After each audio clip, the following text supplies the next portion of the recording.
şehir meclise vermişler. Baktığımız da aynı zamanda gel vermiş ya. Usta. Şöyle bir kavşağımız olması lazım. Çelmi'ye giderken yol ikiye ayrılıyor ya. Orası da çok acil.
Abi Siverek, Çermik, Siverek'in yolun durumu şimdi günde veya ayda veya bir 15 günde bir kişi ölüyor kazalar nedeniyle. Yolun dar olduğu için, arabaların kaçışı olmadığı için, virajları çoktur.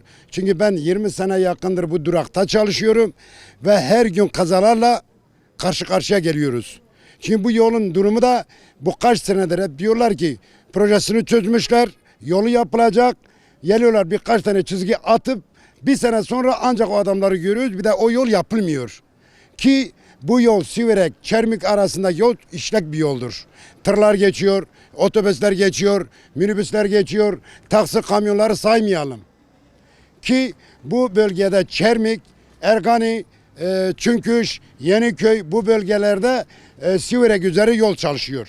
Siverek'te yakın olduğu yol çalışıyor. Ama her gün özellikle yazın milletin çoğu bariyerlerde kalıyor, kurtarıyoruz. Yani elimize gelen şekilde. Şimdi gidiyorsun 100 metre gidiyorsun bir taksi daha yola şanapura düşmüş. Ki bu yolun sonu da böyle olmuyor. Çünkü her gün bir ölü, ayda bir ölü, senede 10 ölü. Ben şahsi kendim adıma 10 kişi ölüyü çıkarmışım bu yolda. Çünkü gidiyoruz hep yoldayız. Bir de yolcu taşıyoruz, can taşıyoruz. Bu can taşıdığı zaman bunlar mebale bizim boynumuzdadır. Ki bunların dikkat kullanmazsak hele yabancı birisi buraya girdiği zaman mutlaka bir kaza yapar. Mutlaka bir kaza. Allah devletimizden razı olsun diyor ki yapıyoruz. Hani yapıyoruz ama biz yaptığını hiç görmedik. Görmüyoruz bile. Çünkü yolda bir çalışma yok. Geliyor, çukurlar kazılıyor. Üzerine biraz beton atıyorlar, kapatıyorlar gidiyorlar. Samanla bilmem neyi kapatmak gibi. Ki bu yol ölüm yoludur. Yapılması gerekiyor, acilen yapılması gerekiyor. Tehlikeli bir yoldur. Abi yolun genellikle sıkıntılıdır. Şimdi 60 kilometre yani 58 kilometre, 60 kilometre diyelim. Şimdi burada çıkıyorsun, Petekkaya. Geçiyorsun Bayrak Köyü. Kızılçubuk çayı. Gürüz'e kadar gidiyorsun zaten virajlı bir de yol Gürüz'den o tarafı normal iyidir ama yol dar. Bir tır geldiği zaman, bir kamyon saman kamyonu geldiği zaman biz kendimizi şarampula atıyoruz. Şarampula attığımız zaman yol bitiyor yani kaçma yolumuz da yok. Ki yolun yapılmasında da öyle büyük bir dağlar da yok. Yol yapılır. Geniş yerler var. Bunun yapılması devletimizden rica ederiz. Yani buna bakan kimse Allah için bu yolumuzu yapsın. Bu ölümlerden her gün ölümü görmekten kurtulalım. Abi buzlama oluyor. Kışın buzlamalar oluyor. Tehlikeli oluyor. Bazı zamanlarda yolcularımızı geldiğimiz zaman bu Kızılçubuk'ta geri dönmek zorunda kalıyoruz. O milleti Siverek'e götürüp o millet o gece orada perişan oluyor. Bize gelemiyoruz ya. Mecburen Diyarbakır üzerinden gelecekler. Diyarbakır üzerinden geldiği zaman da Diyarbakır yolu da kapalı. Ne yapıyor? Adam var ki cebinde parası yok. Kimseyi tanımıyor. Otele de gidemiyor. Dışarıda soğukta donuyor. Ki onlara yardımcı oluyoruz. Elimizde geleni yapıyoruz. Ama nereye kadar? Biz de bir vatandaşız yani herkese yardım edemiyoruz. Buna yardım edecek, bu yolu yapacak düzgün şekilde bizim devletimizdir.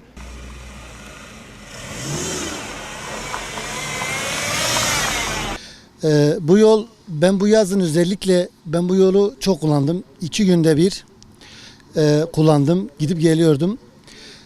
Bu yolda 2-3 nokta var ki gerçekten ölüm noktası. Yani 2-3 tane viraj var. Yolda 2 tane köprü var. Karşı tarafta araba geldiğinde sen mutlaka diğer uçta durman gerekiyor. O şekilde dar. Yol dardır. Normalde ben gece gidip gelmek zorunda kalıyordum. Özellikle gece büyük araçların geçmesinde yani ben geçtiğimde gerçekten yolun darlığından dolayı kendimi kenara veriyordum. İster istemez duruyordum. Hafif yani ister istemez böyle kendimizi sağa veriyorduk yolun darlığından dolayı. Bunu tekrar söylemek istiyorum. Yolda güzel bir rampamız var. Bizim Guruz rampası dediğimiz. Orada da büyük bir virajı var. Çok tehlikeli bir viraj ve çok dar. Yani ölüm virajı. Aynen 2 tane köprüsü var bu yolun. Biri Siverek toprakları içerisinde, biri Çelmik toprakları içerisinde. Yani biri bizim Kızılçubuk dediğimiz derenin üstünden. Köprüler o kadar dar ki karşıdan gelen araç gördüğünde senin durman gerekiyor. Bir de Çelmik çıkışındaki virajımız var. Belki görürsünüz biraz sonra, belki siz de şahit olursunuz. Yani mutlak derecede bir şey yapılması lazım. Ne diyorsunuz? Yani bir kavşak olması lazım. Kırmızı ışıkların olması lazım. Benim bizzat şahit olduğum 3-4 tane kaza. Yani arabanın içinde ben yaralı çıkarttığımı biliyorum. O kadar ki tehlikeli bir virajımız var. Ne ışık var. Yani onu oraya video alırsanız siz de görürsünüz. Gerçekten ölüm virajı. Bu Diyarbakır Çermik ilçesinden Siverek'e giden yoldur. Bu yolumuz çok virajlıdır. Bu yolda çok kazalar yapıldı. Çok insanlar vefat etti. Bu yol çok dar ve virajlı ve yokuşludur. Bu yolun bir an önce yapılması lazım. Bu kadar gençlerimiz, insanlarımız rahmetli oluyor. Yazıktır. Ve bu yolu yapmak da biraz etrafındaki harfiyat zaten çoktur. Yani bir yerden harfiyat ekstra getirme gerek kalmıyor fazla. Hemen yanlarından alıp, zaten dağ yoludur. Yanlarından alıp harfiyatı döşediğin zaman daha az maliyetli olur.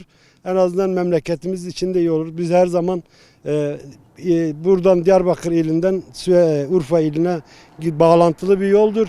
Gidiyoruz, geliyoruz, bayağı zahmet çekiyoruz, sıkıntı çekiyoruz. İnancınız gelsin, bazı saatleri gitmek istemiyoruz. Çünkü yol kış olsun daha da sıkıntılı oluyor.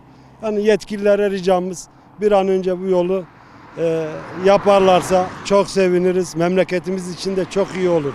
Yetkililere buradan sesleniyoruz yani. Yani hatırlamıyoruz. Muhakkak bu yol tahminim böyle bir 70'lerde falan yapılmıştır bu yol. Ama bu yol bu iki il arasına yakışmıyor. Teknik olarak da çok sıkıntılı bir yol. Virajlı, yokuşlu ve dar bir yoldur. Gerçekten sağda solda da dağlar olduğu için görüş mesafeleri de çok sıkıntılıdır. O yüzden yetkililere buradan sesleniyoruz. Memleketimiz için, ülkemiz için bu yolları yapalım.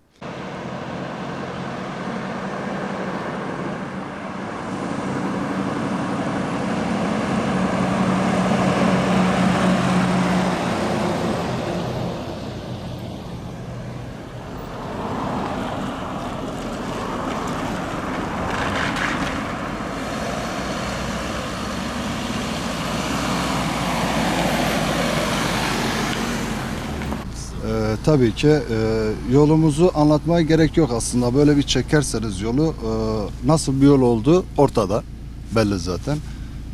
Çok dar ve çok dalgalı. Yani sürekli bir yama yapıyorlar. Yama daha kötü. Bazı yerler yüksek, bazı yerler alçak kalıyor. Hız yapılmıyor zaten bu yolda kesinlikle. Yolumuz yani yapılsa çok iyi olur. Ne zamandan beri Şikayetçiyiz. bu hattı kullanıyoruz, bu güzergahı kullanıyoruz? 4 senedir şoförlük yapıyorum bu hat üzerinde, bu yolda. Gürüz Mahallesi'ne bağlıyım. Gürüz Mahallesi'nde yaşıyorum. Dalbudak Köyü, Gürüz Mahallesi. Yani yetkililerden ricamız yolumuzun yapılması. Nasıl? Yolun dar olmasından dolayı büyük araçlar sıkıştırıyor. Küçük araçları sıkıştırıyor. Özellikle kamyonlar, tırlar. Bu yoldan gelip gidiyorlar. İşlek de bir yol aslında. İşlek de bir yol. Yani tehlikesi çok. Tehlikesi çok. Mesela Bazı yerlerde bariyer yok. Uçurumlarda bariyer yok. adınız Yani başvurmak şöyle CİMER'e yazdık. CİMER'e yazdık bir ara. Başka da bir yere başvurmadık yani resmi olarak ama CİMER'e yazdık. Yolun yapılması için. Öyle bir söylenti var, sadece söylenti ama ne kadar doğru ne kadar yanlış onu bilemem. Yani yolun yeni bir proje, yeni bir yol yapılacağına dair bir söylenti var.